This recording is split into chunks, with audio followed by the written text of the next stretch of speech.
There have been some last-minute changes in Washington ahead of Donald Trump's inauguration. With dangerously cold temperatures forecast for Monday, plans are underway to move the ceremony inside the Capitol. Journalist Nick Harper is in Washington with the details. Nothing like a last-minute change of plan, just a couple of days until that inauguration on Monday. But within the last few hours, we have been told from President Trump and officials here in Washington, D.C., that they will be changing how they do this year's inauguration. Now, in theory, Washingtonians will be waking up to minus 12 degrees Celsius temperatures on Monday morning. The high throughout the day will be about minus 5. But the big problem is there will be an intense wind chill on top of that, a risk of hypothermia.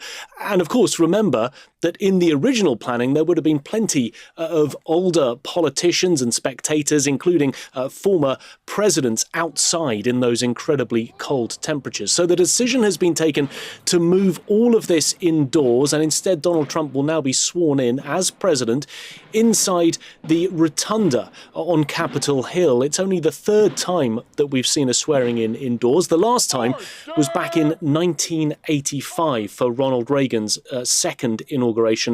Dangerously low temperatures then.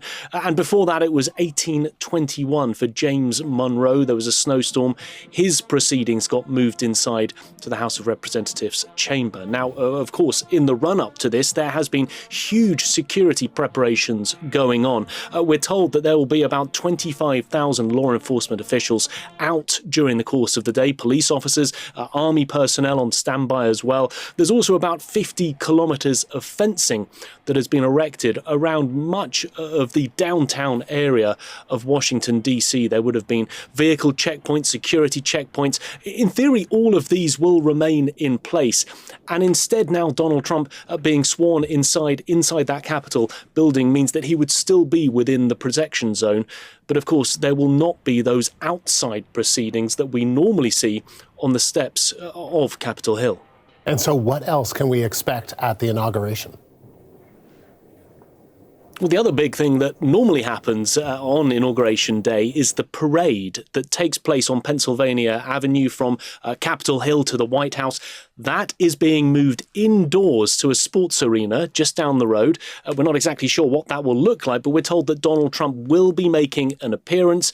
And he says all of this will be a very beautiful experience, especially for the large TV audience. But of course, it means that he won't have a large crowd size. Back in 2017, he had the largest crowd size ever. We're not expecting many people out on the mall to watch all of these proceedings. They'll probably be inside, gathered around their televisions instead. Journalist Nick Harper in Washington.